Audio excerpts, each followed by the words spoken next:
So I was 14 when I started developing symptoms of an eating disorder. I had a lot of family issues and relationship breakdowns within the family, and it felt very out of my control.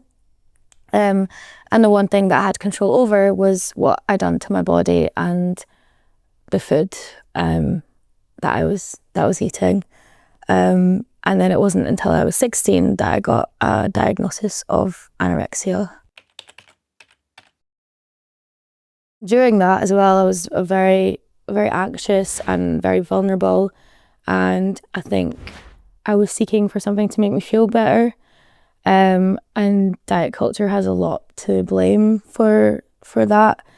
Then it went on to restricting, then it went on to over-exercising, counting, purging. I think the one person I would have kind of recognised was my mum, but I'm an older sister and I've got two younger sisters. Both are neurodivergent, and one's transgender, so they both had a lot going on, and she was kind of preoccupied, and I felt like as a big sister it was kind of my role to kind of get on with it myself. And also I didn't want anyone to notice because I didn't want to recover. So those two things kind of came hand in hand.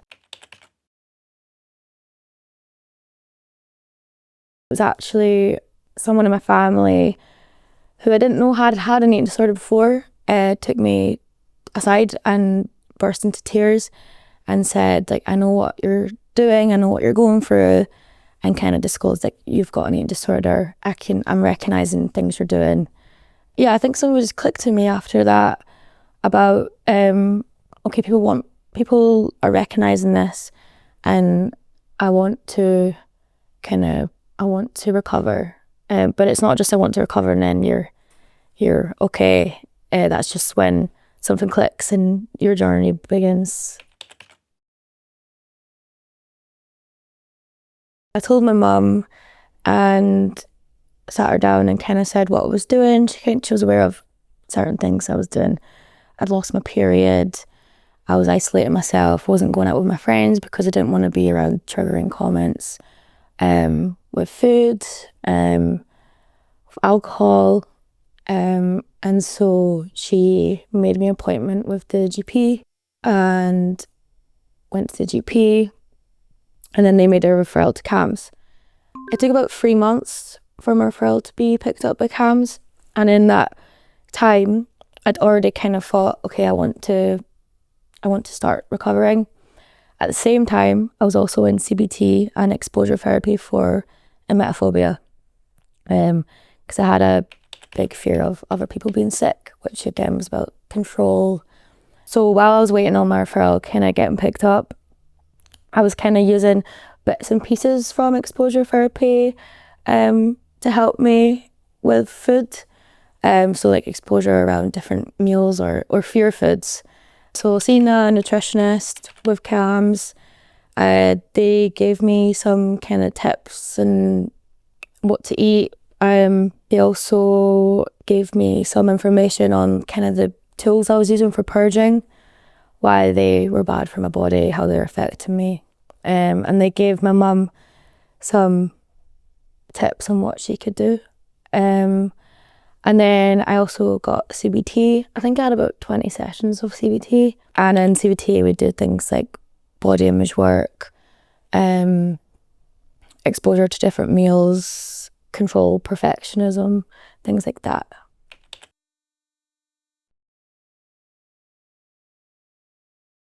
Once I'd gone through treatment with CAMHS, and I'd had CBT, and I'd had done work with my nutritionist, I got discharged from CAMHS and then got into uni. And whilst I was at uni, I relapsed and developed a binge eating disorder, which was really confusing at the time because it was different symptoms and different behaviours as what I was kind of used to. And I was kind of more embarrassed about my kind of behaviours. So I was hiding them more, and I wasn't as honest with myself about what I was doing. Eventually I told my mum what was happening, and I spoke with the GP there, and they told me to go to counselling at the university, but instead I just went back to kind of private therapy, and that maybe lasted a year of binging. I kind of thought I've had anorexia. I'm fine. I'm not gonna kind of, that's it, kind of attitude.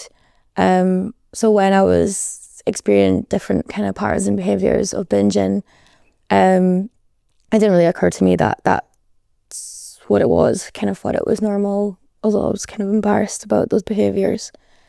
But obviously that just shows that being affected by one doesn't mean you won't be affected by another one, and that without properly managing triggers, it can kind of creep back into your life if you're feeling like you're not coping. Looking back on kind of taboos, and I think especially stigma around eating disorders, it kind of generates a look of what someone with an eating disorder should look like and how their life should be. And I think especially for me, my eating disorder would tell me I wasn't ill enough. And I see that a lot with the people that I support as well, that they'll feel like because they were never hospitalised, they haven't reached a point of feeling like their eating disorder is won completely, because they've never reached that point.